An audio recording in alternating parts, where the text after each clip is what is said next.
हमारे देश में कई प्राचीन मंदिर हैं। भारत में स्थित अधिकांश मंदिर ऐसा है जिसका रहस्य आम आदमी के साथ साथ वैज्ञानिकों को भी हैरान करता है। आज हम लोग एक ऐसे ही मंदिर चलेंगे जहां के रहस्य आज भी अनसुलझे हैं, जिसे जानकर आप भी चौंक जाएंगे।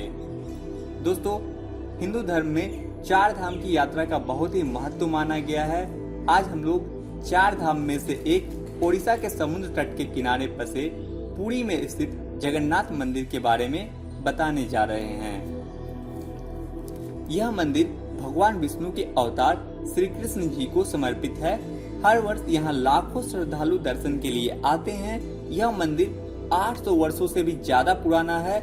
इस पवित्र मंदिर के दर्शन के लिए देश विदेश से श्रद्धालुओं का जमावड़ा लग जाता है। आज हम इस मंदिर से जुड़े कुछ रोचक जानकारी देने वाले हैं, जिसकी सच्चाई के बारे में आज तक पता नहीं चल सका है। तो चलिए दोस्तों, जानते हैं ओडिशा के जगन्नाथपुरी मंदिर के बारे में रोचक जानकारी। नंबर 1, मंदिर में नहीं सुनाई देती समुद्र की आवाज। दोस्तों, आपको जानकर हैरानी होगी कि समुद्र के किनारे बसा जगन्नाथपुरी मंदिर के भीतर समुद्र की लहरों की आवाज नहीं सुनाई देती, लेकिन मंदिर से एक कदम बाहर बढ़ाते ही आपको समुद्र की लहरों की स्पष्ट आवाज सुनाई देने लगेगी।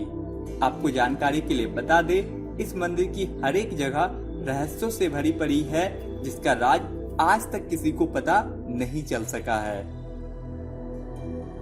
नंबर 2, मंदिर में कभी नहीं होती प्रसाद की कमी।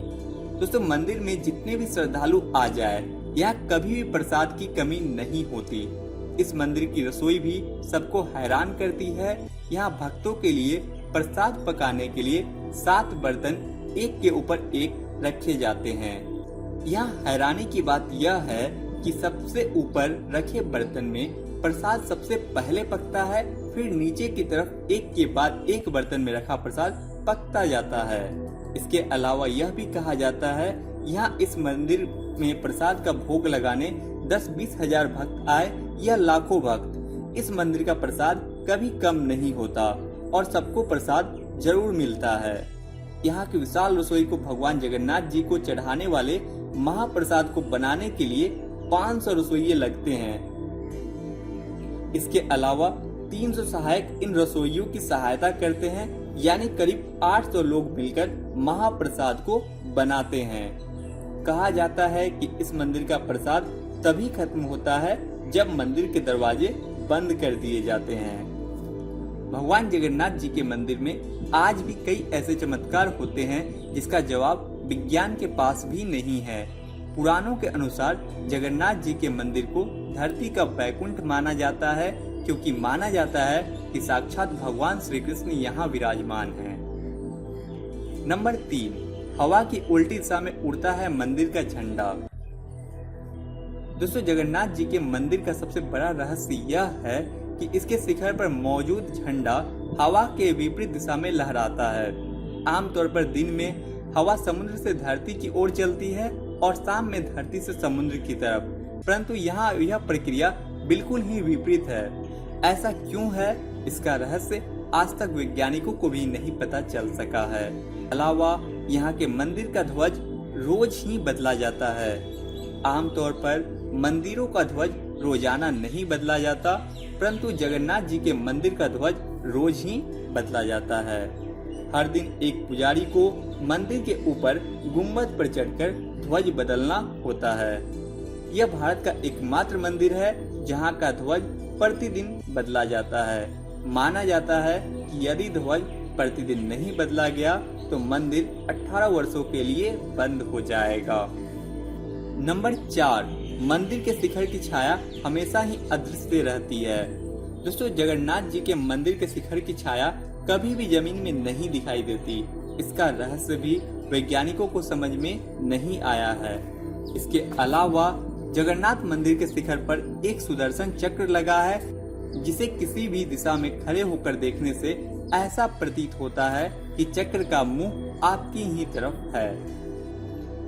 नंबर 5, 7वीं सदी में हुआ था जगन्नाथ मंदिर का निर्माण।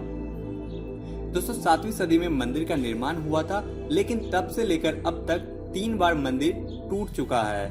इसके बाद 1174 में अनंग भीमदेव ने दोबारा मंदिर का निर्माण करवाया था। यह पूरा मंदिर ही रहस्यों से भरा हुआ है। इसके बनने के पीछे भी एक रहस्य जुड़ा हुआ है। कहा जाता है कि राजा इंद्रधूमन मालवा के राजा थे। राजा इंद्रधूमन को भगवान के दर्शन सपने में हुए थे। सपने में ही भगवान विष्णु ने उनसे कहा था कि नीलांचल पर्वत की एक गुफा में मेरी एक मूर्ति है जिसे नील माधव कहते हैं। तुम मेरी एक मंदिर बनवाकर उसमें मेरी यह मूर्ति स्थापित करवा दो। राजा ने अपने सेवकों को नीलांचल पर्वत की खोज में भेजा, लेकिन नील माधव की पूजा सबर कबीले के लोग किया करते थे। राजा के सेवकों ने वहां से मूर्ति चुरा ली और राजा को लाकर दे दी। लेकिन मूर्ति की चोरी से भगवान बहुत ही दुखी हुए और वापस उसी गुफा में चले गए। लेकिन राजा से वादा करके गए कि वो एक दिन उसके पास अवश्य लौटेंगे, बशर्ते कि वह एक दिन उनके लिए विशाल मंदिर बनवा दे।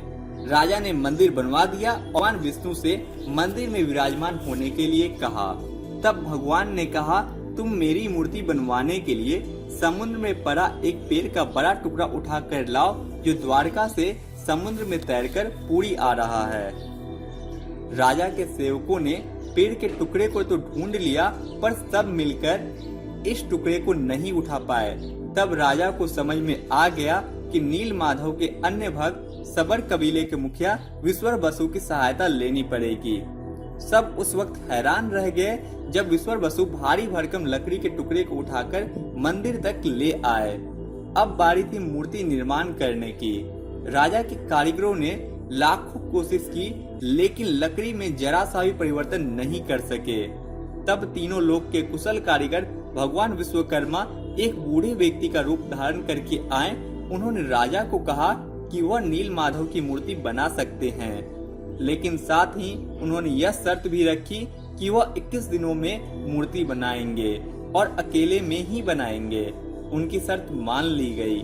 लेकिन एक दिन राजा इंद्रधूमन की रानी खुद को रोक नहीं पाई और रानी के कहने पर राजा ने दरवाजे को खोलने का आदेश दिया। जैसे ही दरवाजे को खोला गया तो बूढ़ा व्यक्ति गायब था और उनके द्वारा भगवान की 3 अधूरी मूर्तियां बनाई गई थी। भगवान नील माधव के छोटे छोटे हाथ बने थे, परंतु उनकी पांव नहीं बनी थी, जबकि सुभद्रा के हाथ पांव बनाए ही नहीं गए थे। राजा ने भगवान की इच्छा मानकर इन अधूरी मूर्तियों को ही मंदिर में स्थापित करवा दिया। तब से लेकर आज तक तीनों भाई बहन जगन्नाथपुरी के इस मंदिर में इसी रूप में विराजमान है। तो दोस्तों, आपको यह जानकारी हमें उम्मीद है बहुत ही पसंद आई होगी। आप और किस बारे में जानना चाहते हैं हमें कमेंट सेक्शन में लिखना ना भूलें। तब तक के लिए धन्यवाद। जय हिंद।